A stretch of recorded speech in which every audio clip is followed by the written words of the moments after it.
We're going to be on page 25 in grammar today, so go ahead and turn to page 25.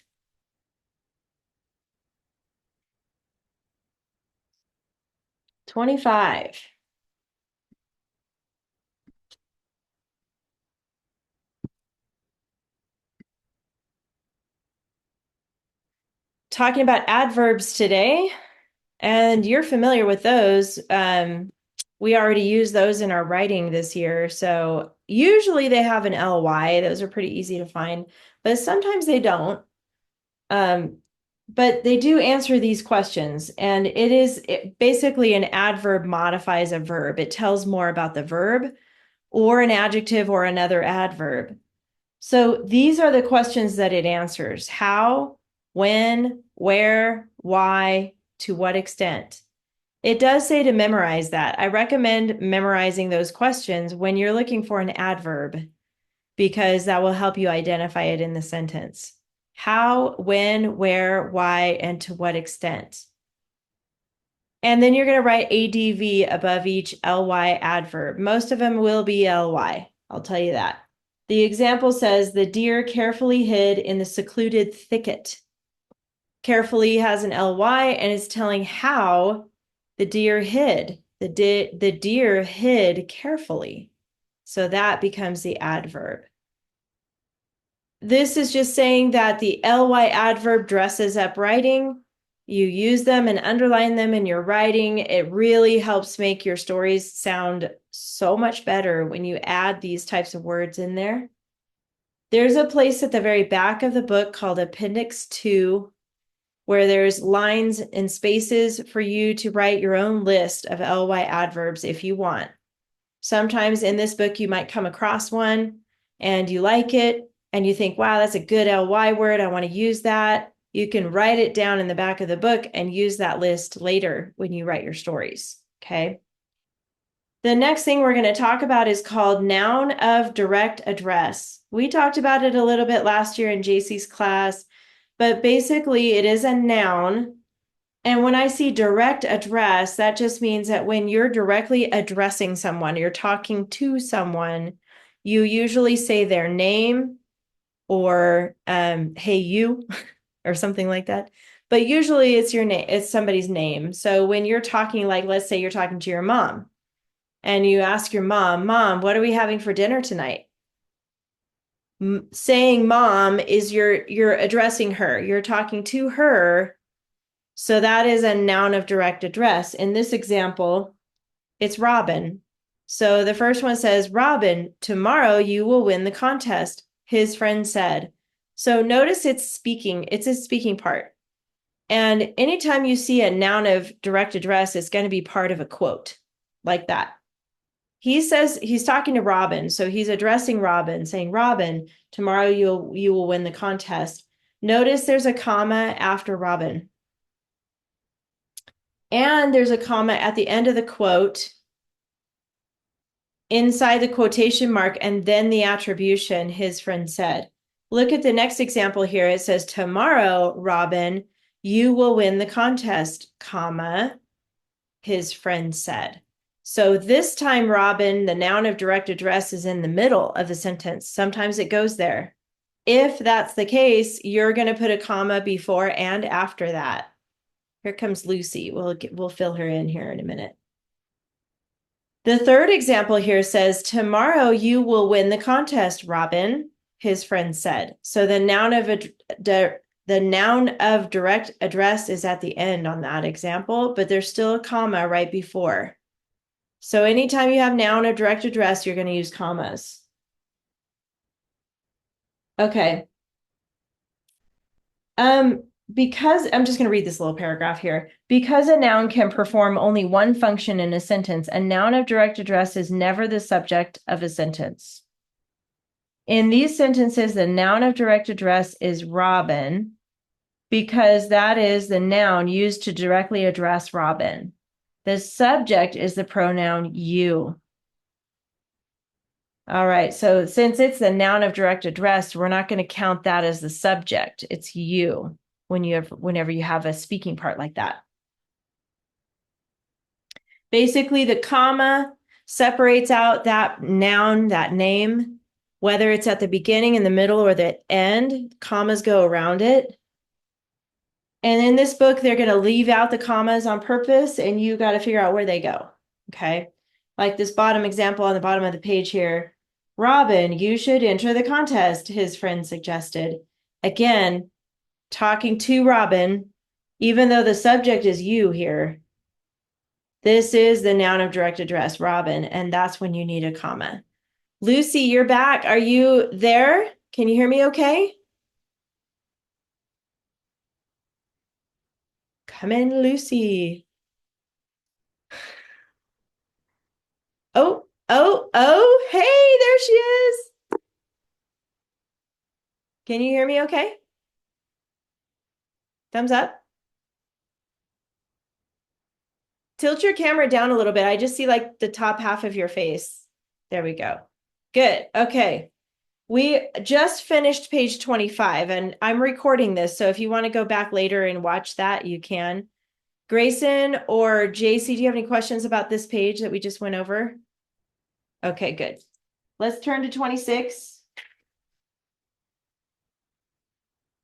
Homophones, you guys know those. Homo, remember that prefix, homo means same.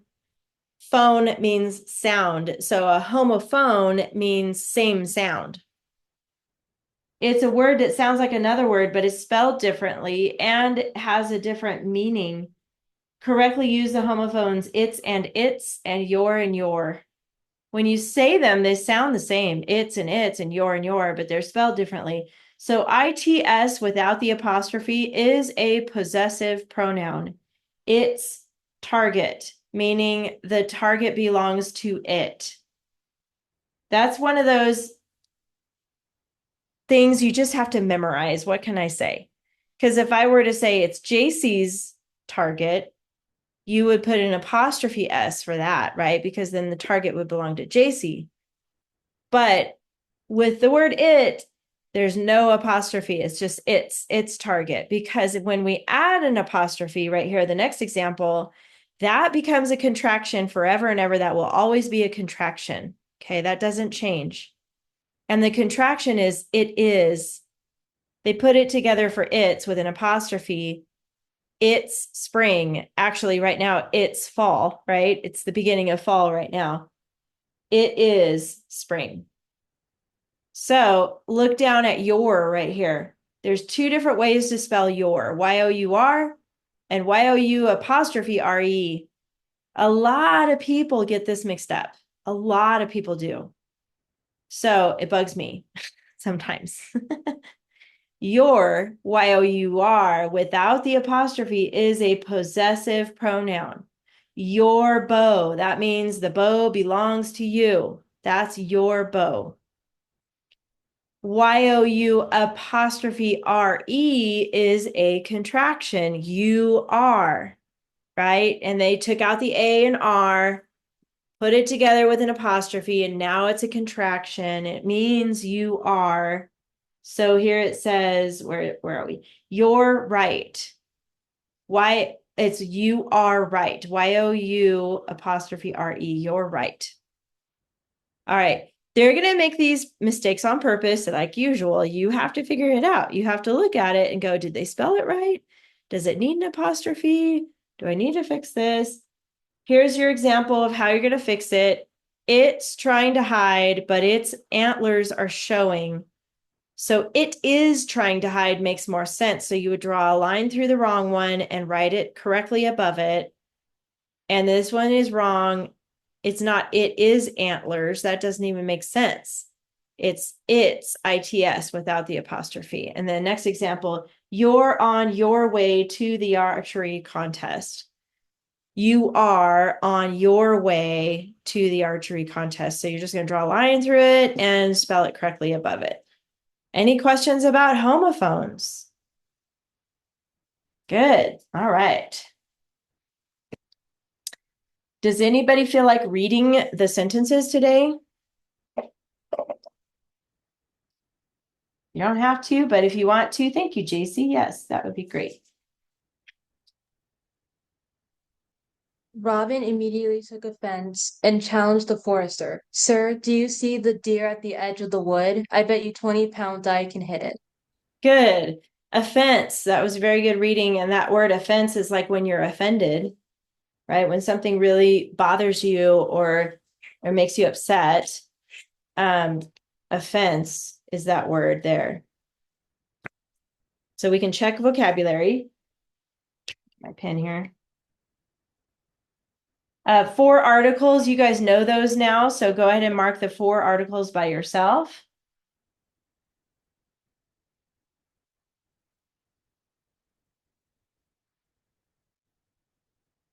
And they're all thes, huh? Just now notice that. The. Check, whoops. Whoa. Check that. 8 nouns. Grayson, gonna give you that challenge. Nouns are person, place, thing, idea. Where are all the nouns? Robin, Good. Forester, Good. deer, Yes, good. wood, Yes, pounds, good.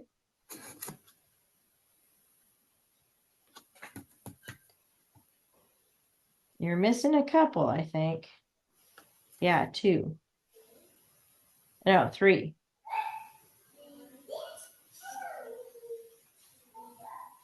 There's an article here, the, and the noun comes right after that. So this word here, what is this one?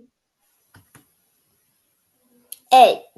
Yes. So because of the article the before it, that's a clue that it's a noun. Okay. So, and then offense is actually a noun because we have this verb here, took offense. So took is the verb and it's what they're taking offense. They're taking offense, took offense. I think that's all of them. 1, 2, 3, 4, 5. Oh no, we're still missing one. Oh, it's the noun of direct address. Who are they talking to in that quote? You see it? Well, yeah, but before that, Sir, there you go. So sir is a noun, the person. Good job. There's 5 pronouns, Lucy. Do you know where those 5 pronouns are?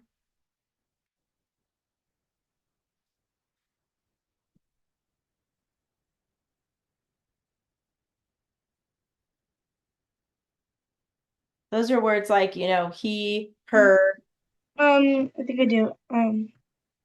I, Good. I is one.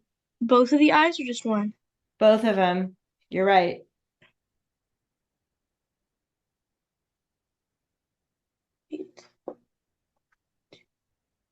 Sir, No, we already got that as a noun. you, Yes, you. And there's another you down here. And then there's one, let's see, there's one more. Oh, I see it. It's not referring to a person, it's referring to a thing at the very end of the sentence. it. There you go. It. Good job. JC, what about the adjective? We only have one here.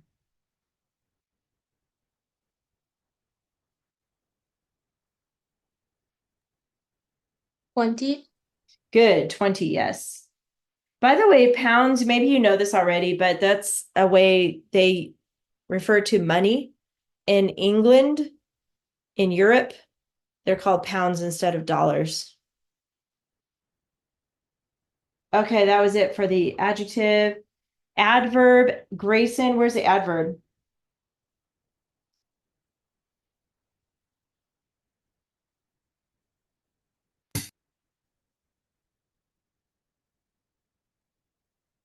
It has an ly. I'll give you that clue.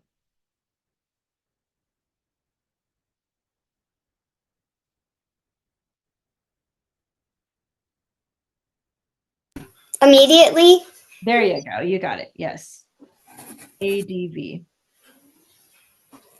Coordinating conjunction, Lucy. That's fanboys. Remember those?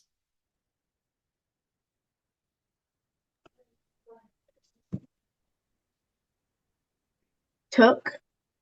Offense. No, no. Remember fanboys? Oh, wait. Yeah. I mean, So for, and, nor, but, or, yet, so. One of those words.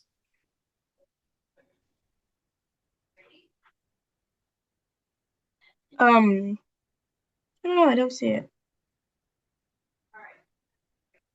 It's actually right here. It's and.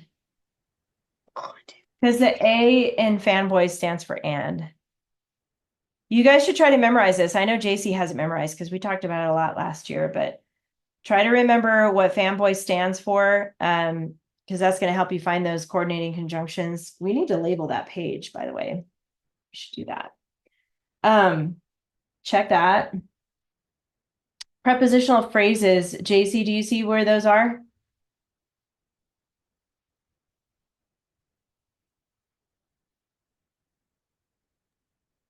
At the edge. Good, that's one. At the edge.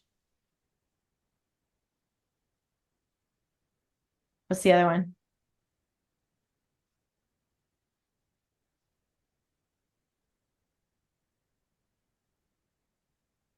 That I can hit it. No, because hit would be a verb and it's not supposed to have a verb. It's actually right after at the edge. Starts with of. Of the wood. There you go, of the wood. Yep. And I should have suggested, if anyone ever gets stuck on those, you can always wait till the end to do that. And then it's easier to find in the homework. That clause, Grayson, where's the that clause? It starts with that. That I can hit it. There you go. So parentheses, and then we're going to write the word that on top of it. And subject verb pair. So now we're going to find verbs and then subjects. So Lucy, how about verbs first? Where are they, action words or helping verbs?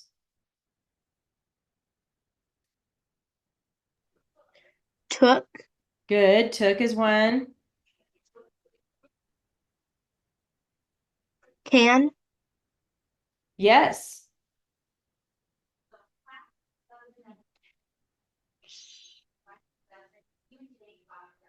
So check the words. Bet. Oh, say it one more time. Bet. Yes, bet. See. There you go. See. You're looking at the words that don't have a label yet, right? Those are going to be easier to find. Yeah. Okay. There's only 4. Well, actually, it says 4 subject verb pairs. That means there's 4 subjects, but there could be more than 4 verbs, and there are actually. Challenged.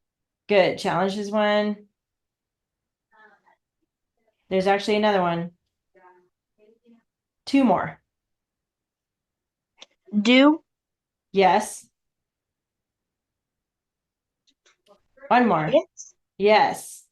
Everything has a label now on here, except, even the prepositional phrases, even though there's not a label on top, it's underlined. So there you go. Capitals, you can do those real quick. Robin, sir, I, and I.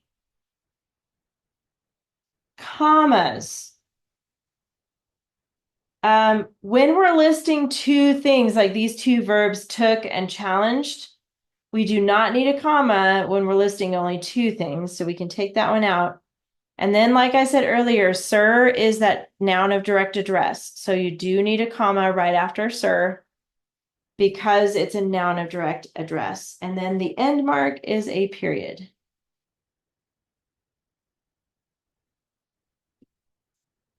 Skip the ones that you get stuck on, okay? And finish the rest of the list. And then if you still need help, you can ask your mom or your dad or grandma, whoever's doing your homeschooling, to help you. And then don't forget to have your parent grade this for you, okay? Just have them check it with the answer key. Are there any questions about the practice page today? Nope. Okay, good. That's it for grammar. Go ahead and put that away. And get out your binders next. And you guys worked on the Miller. Was it the Miller and the son and their donkey? That's what you guys worked on this last week. Does anybody feel like reading what they wrote? You don't have to, and maybe you're not ready yet, but if you want to, let me know. Does anybody want to read their story about the Miller, the son, and their donkey? Doesn't look like it. That's okay. Eventually, you will. You'll want to, because it's going to get pretty fun with some of our stories here. Okay, so since nobody really wants to read it, I'm going to have you go in your binder real quick to the Stylistic Techniques tab. We're actually adding something to that tab, or to that page. It's toward the back, way back here. This one called Stylistic Techniques. Find that tab, and you should have a yellow page behind it that looks like this.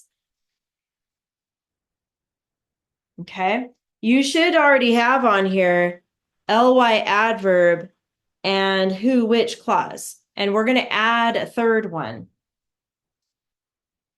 So now you're going to have 3 dress ups to work on each paragraph. And the next one is, before I write it, let me make sure I got it the right thing. It is a strong verb. So number 3 is strong verb.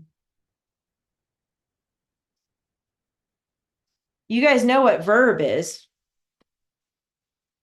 And you know what strong is. But when you put those together, it's basically a verb that gives a little more detail about what's happening. I always like to use the sentence, the example, the dog ran after the cat. Ran is the verb. But if I change it to chased, the dog chased after the cat. Chased is giving a more descriptive word about what's happening. And a lot of these strong verbs end with ed, past tense. It's those words that you can change the tense on. You can put ed or ing. And so those are the strong verbs. So after you put that down, I want you to go ahead and put away week 4, because we're done with the Miller, the son, and their donkey. So if you have a separate folder or a separate binder that you're keeping your finished stuff in, go ahead and put away week 4, because you don't need it anymore. And then you're going to get out week 5. And I'll show you what that looks like. Week 5 is going to be right behind source text tab. Oh, and then I forgot I was going to have you do one more thing too. Wait, hold on. Uh-oh, I'm missing something here. Maybe I already put it away. Oh, I did put it away. Okay. Week 5. Sorry, I figured it out. It's only 4 pages. And it's called Odysseus and the Cyclops. That's going to be behind the source text tab. Make sure you close your rings before you close your binders. You also need a lined piece of paper, so go ahead and get one of those out too. So week 5 is 4 pages. Don't get out week 6 yet. Leave that in there. Close up your rings. And you need a lined piece of paper. And when you have all that, give me a thumbs up so I know you're ready.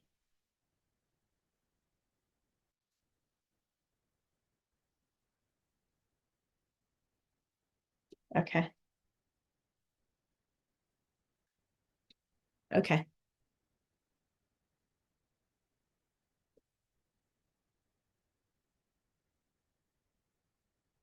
Uh-oh, Grayson, did your papers fall out?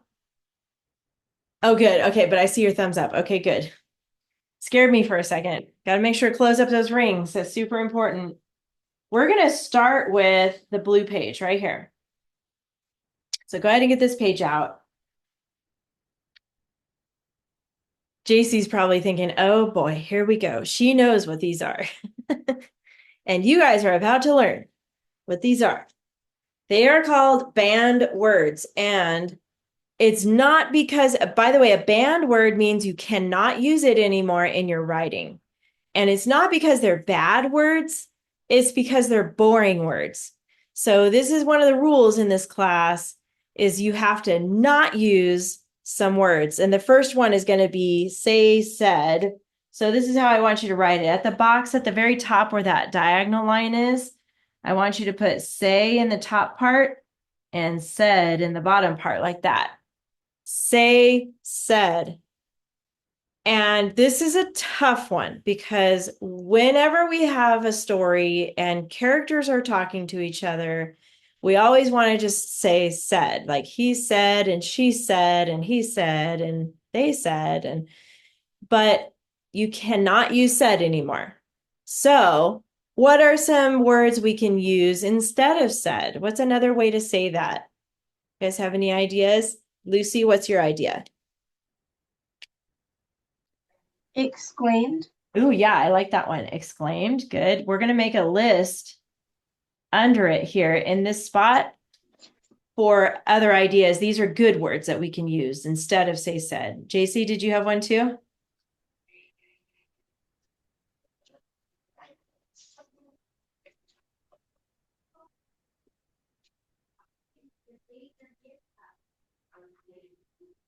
Or Grayson, do you have one? You can't think of one? How about like shouted? It's how the character says something, right? Shouted. Answered.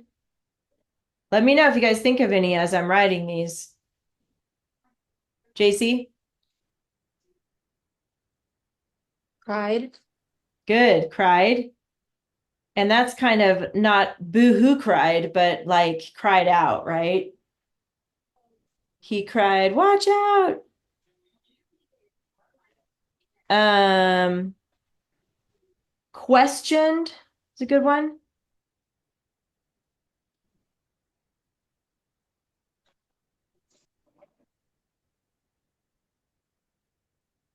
Taunted or teased. Guess we could put teased there too, like he teased her. Replied is one.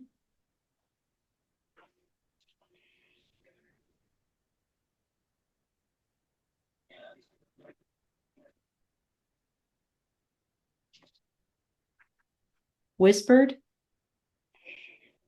There's a bunch of them. These are just, I'm going to stop there because I don't know about you, but I'm out of room. So, but if you still have room, you can add more later.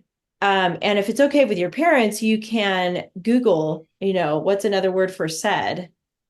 And you can come up with some good ideas online too. So that's the first banned word, but we're going to talk about a second one here. I bet JC knows what it is. See, saw. Instead of saying see, saw, and saw is a very popular one. He saw this and they saw that and saw. So what's another way we can say saw? What's another way we can say that? What's another word we could use? Observed. Yes, observed is a good one. Spotted, maybe. Spied.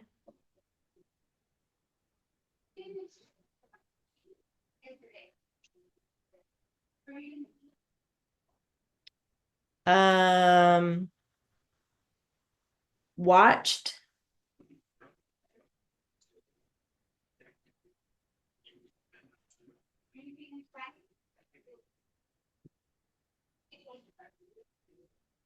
Ooh, like stared. We might need the word at next to it. Stared at something.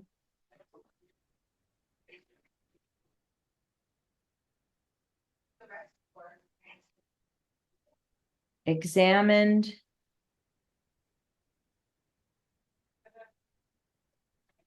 Looked at.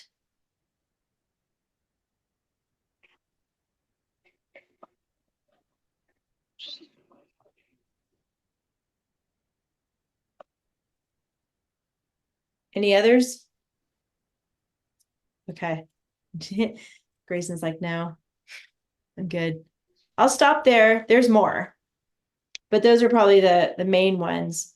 Okay, so since these words are banned, these actually down here, the good words that we made, notice most of them have an ED. These are strong verbs, and we just added that to our dress up list. So these are great words to use as a strong verb and underline it in your paragraphs. Okay. So anything that gives more detail about what's happening in your sentence or in your story, that's considered a strong verb. So you're not going to choose words like is or was or have or had.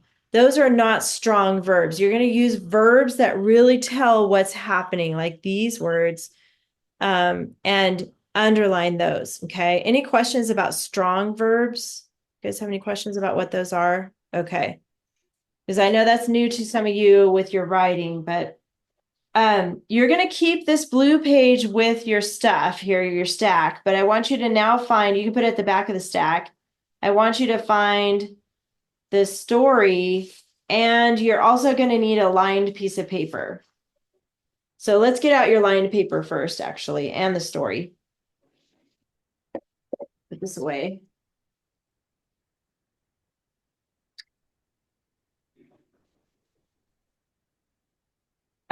We are still working on the story sequence chart. So go ahead and put your name and date in the upper left-hand corner like we normally do here. That's your name.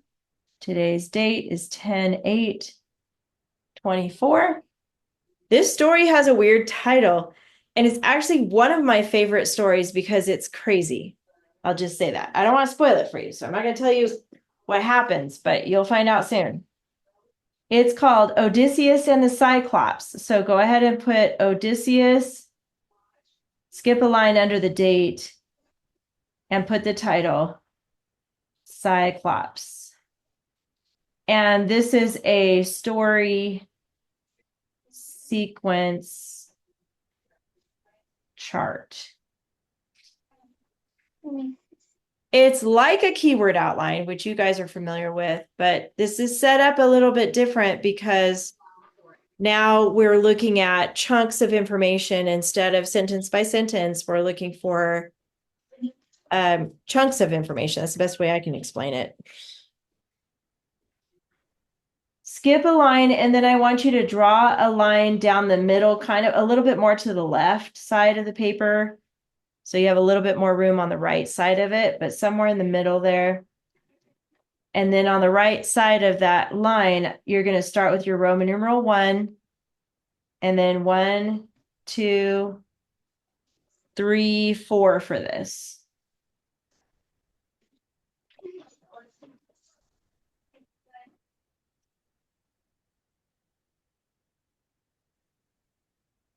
And you're going to do the same for Roman numeral 2 and 3. So skip a line under the 4 there and put a Roman numeral 2. 1, 2, 3, 4. And then Roman numeral 3. Try to keep it nice and straight as far as lining up your numbers. I don't want it all crazy. All right, try to keep it in line.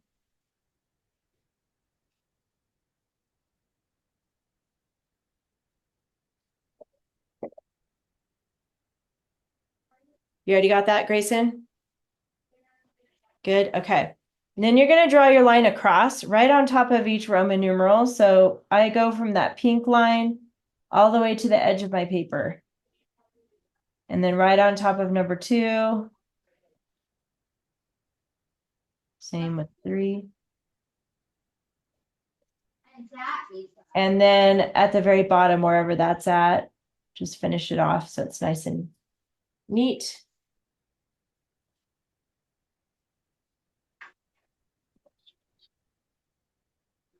Thumbs up when you got that. Awesome. Who remembers what we put in this first box? Whenever we start a story, what do we talk about? What goes first? You guys remember? Grayson, you remember? Who's in the story and when it was? Yes, and that's called, yes, you're right. You got it. Characters / setting. Very good, Grayson. And you said the question words already. It's who, where, and when. Those are the questions we answer whenever we're telling a story. This is a made-up story. It's a fantasy that we're going to read. And you're going to rewrite it in your own words, basically. But any story, really, any story, any book, any movie, any show, that's usually what you start with is the characters and the setting. Because otherwise, if you jump right into the middle of the story, it's going to be confusing. Like you don't know who's who and why they're being the way they are. So always introducing characters and setting first. And then who remembers what goes in the middle? What usually happens next in a story? JC? The problem. Yes. And there's another word we put here with problem. Do you remember what that other word is? Lucy, remember? Climax. You're close. That's going to be at the end. It's conflict. It is a C word. So you had that right. You were close. Conflict, problem. But you're right, JC. That's the main thing. That's the main thing you're talking about is the problem. That's when we ask what. What does the character need? What does the character want? What is happening? What are they thinking? What are they saying? All of those types of questions. Every good story, I've told you this before. Think about this. Every good story, every good movie, every good book. Think about all the books you've read, all the stories you've read, all the movies you've seen. All of them are good when they have a problem. I know that sounds weird, but that gives it plot. It gives it meat. It gives it like substance to the story, because otherwise if it doesn't, nobody has a problem, it's boring, right? Even though we all wish we had a perfect life with no problems, but the reality is we all have stuff we got to deal with, right? All the time. So the problem is really important when you're telling a story, to come up with what is the conflict or the problem. A conflict usually means like between two characters, like maybe there's a battle, a fight, an argument, something like that. And then, of course, and I think Lucy said one of the words down here, climax. Do you remember what the other word was next to that? When you have a problem, what do, JC? Solution. The solution, or we called it the resolution. But you're right, solution is part of that word. And that's how does it get solved? Climax, and I think, did we talk about this last week? I'm going to have you draw a little picture in the margin over here of a very pointy mountain. It's not realistic looking, but that's okay. And then at the very top of this pointy mountain, I want you to draw a guy, just a simple stick figure up there. Okay, he's on this mountain. Because every time I think of that word climax in a story, it's the point of the story where you don't know what's going to happen. Is he going to die? Is he going to live? Is he going to find his way home? Is he going to be lost forever? It can go either way. So I like to draw a little image here. On the left side, we're going to draw like some spikes. Like these are not good to fall on. In fact, I'm going to make a little dead guy face here. Dead guy emoji. X is for eyes. Let me zoom in so you can see that. He's not happy. And then on this side, we're going to draw a nice fluffy cloud and a happy face. And that's going to represent he wins. He wins the battle. He finds his way home. He finds true love, whatever it is, whatever the story is about. So I'm going to draw an arrow down this way and this way. So that is going to remind me, this is when I go like this in the camera and I make this little thing like this and I go, this is the climax. Is he going to live? Is he going to die? Is he going to make it? Is he not going to make it? That's what I'm talking about, that part of the story. Anytime you see a movie for the first time or read a book for the first time, you guys probably know, sometimes it gets intense in these stories, and you're just like, I don't know about you, but sometimes I read a story and I think I'm going to cry if this guy dies, right? Because I really like this character and I really want him to live, or it could be an animal in the story or something. I'm going to be really sad if they die. I'm going to be so relieved if they make it and they don't die, stuff like that. So it's that part of but it makes it interesting to read. All right, back to this. Let's read this story. This is a very strange story. I'll start by saying that. It's a made-up story. It's a fantasy. It's a fiction. It does have some believable type people in it, but some characters that are definitely not believable, made up completely. So I'm going to read it. I want you guys to be thinking about these parts of the story, the characters in the setting, the problem and the conflict, and the climax and the resolution. Think about those parts of the story as I read it, and then we're going to talk about it. This is page 47. Returning home from the Trojan War. Oh, sorry, the title. Let's start there. Odysseus and the Cyclops. Odysseus and the Cyclops. Returning home from the Trojan War, the Greek hero Odysseus and his men encountered a great storm that carried them to the island of the Cyclopes. So Cyclopes is plural. Cyclops is singular. Okay, they're creatures. So we're going to find out who these creatures are. These were crude, uncivilized giants who had one round eye in the middle of their forehead. They raised sheep, drinking their milk and making cheese. I told you it's bizarre, okay? Got this character now. Big, one eye. Okay, here we go. Exploring the island, Odysseus and his friends found the cave of the Cyclops. Polyphemus, that's his name, one of those creatures' names, Polyphemus, son of Poseidon. They thought to take some milk, cheese, and lambs as supplies for their journey, but Odysseus chose to remain there, hoping to learn what kind of man this shepherd might be. So now sometimes they refer to this Cyclops as a shepherd because he raises sheep, but he's a giant with a giant eyeball in the middle of his forehead. So don't forget that part. So they're trying to figure out who are these people or who are these creatures, okay? Returning home that evening, Polyphemus drove his flocks inside and pushed a huge boulder across the entrance.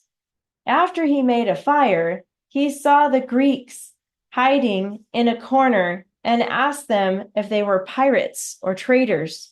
Odysseus responded and explained that they were certainly not pirates, but soldiers returning from a great war. The Cyclops, unimpressed with the story, caught up two of the men and dashed them on the ground, tore them limb from limb, and devoured them, leaving not even the bones. I forgot to tell you there was some gory parts in here, so sorry about that. It's totally made up, not real, just fake. But this giant monster takes these two guys, throws them down on the ground, basically eats them. Made up story, not real. I'm going to keep going. Polyphemus then settled into slumber. Odysseus knew that were he to kill the giant in his sleep, he and his men would surely die in the cave, since there would be no way for them to move such a gigantic rock. So they had to wait, okay? The next morning, giant awoke, milked his sheep, and devoured two more of Odysseus's men. He then left his flocks, blocking the entrance to his cave with a massive boulder. While the Cyclops was away, they planned their escape. They sharpened a great pole in the cave and hardened the tip in the fire. Odysseus recruited his bravest men to help implement his plan. Polyphemus returned, milked his goats, and devoured 2 more men. All right, he's just eating these guys, okay? Odysseus then offered the giant a drink of sweet and strong wine that they had brought with them. It had been given to Odysseus by a priest of Apollo in Ismarus. It's more on the back here. It's a long story. The Cyclops drank it, enjoyed it, and asked for more, promising Odysseus a gift if he would tell him his name. Odysseus gave him the rest of the wine. My name is No One, answered Odysseus. Now my gift? And that's a weird way to say that, right? Obviously his name is Odysseus, but he's got a plan. So he's telling that Cyclops, that creature, that his name is No One, and we don't know why yet, so we're going to keep going. Polyphemus responded, Ha! Your gift is that you will be eaten last. He then finished the wine and fell into a sound sleep caused by the strong drink. As he was sleeping, Odysseus and his men heated the sharpened pole until it was red hot, climbed onto the giant's great chest, and with all their might thrust the sharp pole deep into the Cyclops' single eye. The wood hissed in the eyeball like hot iron hisses in water. Okay, gross. Odysseus and his men jumped off just as the giant leapt up screaming. He tore the stake out of his eye and pushed the boulder aside and screamed for help. Are you under attack? Asked the other Cyclops. Polyphemus cried out, No one has hurt me. No one has hurt me. Now that's when we come, because he's thinking that's that guy's name. Well, if no one is hurting you, it must be the gods that do it, and we cannot help you against them. The giants returned to their caves. So that was the part of the plan, was to distract those other men from helping them, because he said, no one is hurting me. On the 3rd day, the blind Cyclops let his sheep out of the cave one at a time. As they went by, he touched their backs as he wanted to be sure that the men did not escape. However, Odysseus and his comrades grasped the underside of the large rams and clung to them as they left the cave, evading detection by the Cyclops, basically meaning the Cyclops couldn't see them or feel, because he was blind, and he couldn't feel them because they were hanging on the underneath part. I'm thinking these rams are like oversized rams. They must be like giant size. That's my guess. Okay, they hurried to their ship, boarded it, and rowed with all their strength. As they left, Odysseus shouted, You are an evil beast, Cyclops, to devour strangers in your cave, and are rightly served in losing your eye. May the gods make you suffer worse than this. Polyphemus heard him and hurled a great rock into the water, which almost drove the ship back to shore, but the crew redoubled their efforts. Odysseus shouted to the giant, I am not No One. If any ask you who put out your eye, tell them it was Odysseus of Ithaca. The Cyclops hurled another great stone. This one barely missed the ship's stern, but created a huge wave that propelled them almost to the other shore. There you go. Weird story, but kind of fun because it's different, and a lot of stuff going on here. We got characters, we got setting, we've got a problem, a big problem, multiple problems. So now we're going to try to write down some of this on our story sequence chart here. So we're going to start with the first part, which is the characters. And obviously we've got Odysseus. He's the first one mentioned here in the first paragraph. And Odysseus is the Greek hero. And he's pretty smart and he's clever. So I'm going to put his name here, Odysseus. So I'm going to start with introducing him. And that he was a Greek hero. Whoops. Greek. And he's a hero.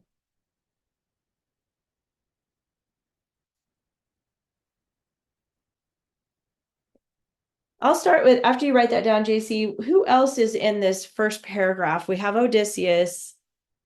What other characters are introduced in that first paragraph?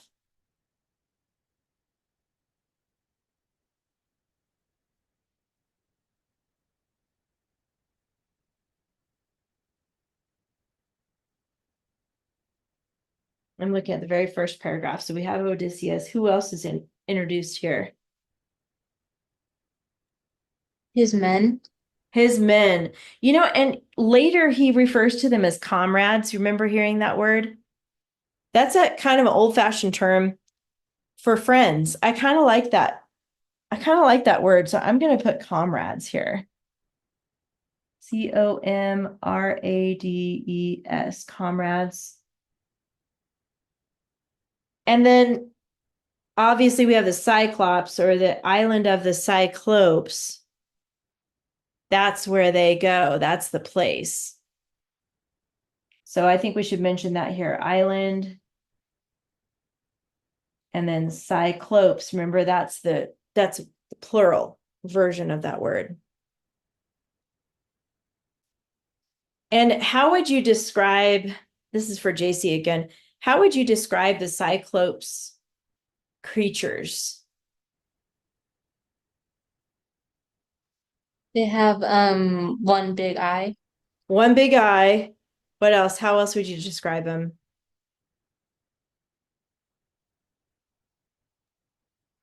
They're giants, right? Mm-hmm. And And what then do they they seem to be obsessed with sheep, apparently. exactly? They're obsessed with sheep. So they're shepherds. It's weird. It's like, that is so random. I don't know who wrote this story, but that is so, so random. So I'm going to put giants because they are giants.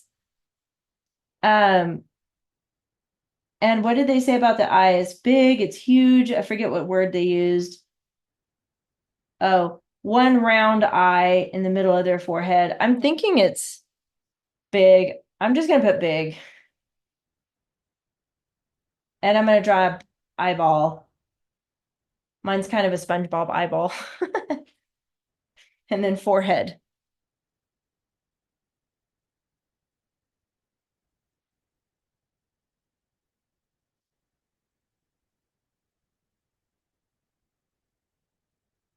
And they're obsessed with sheep. I like how you said that. So Grayson, I know they're on this island, but where else, what else can we say about the setting? Remember, we're introducing the characters in the setting here. So where else are they on this island? On the beach, probably. Yeah, on the beach, but they're also inside a place. The cave. Yeah, that's what I'm thinking we need to mention next is the cave, because a lot happens inside the cave. And then do you remember the main guy's name, the main Cyclops? Polyphemus. There you go. We'll put his name in here, Polyphemus. And he is, I'm going to put sheep here because he is obsessed with sheep. So I kind of like that. And he's a shepherd. When he first gets into the cave, Lucy, what does he do?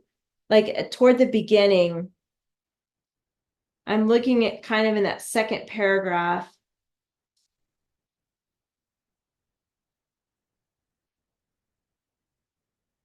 They went into the entrance of the cave, and then what did he do inside there first?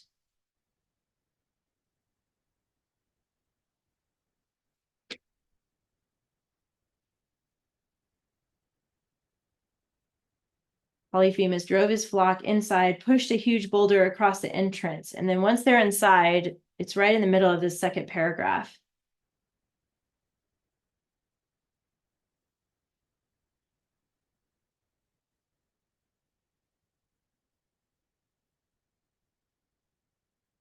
He made a fire. Do you see that part right there, Lucy? He built a fire. You see where I'm at? Yeah, okay. And then what did he notice in the corner? When he built the fire, it lit up the cave. You can imagine the cave is probably dark. So once he built the fire, it's like the light came on. What did he see in the corner, Lucy?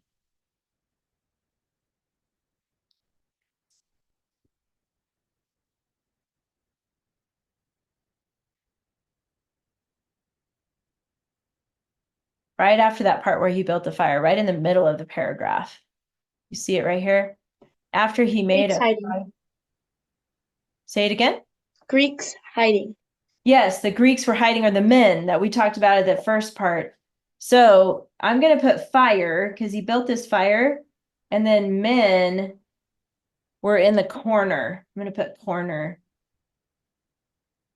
And I'm going to somehow draw a rock, like a big boulder, because that's what happened. He closed off the cave, right? So I'm going to do kind of like that for a cave, and then a big rock right here in front of the cave. But if you have a different way of drawing it, draw it the way you think you need to draw it.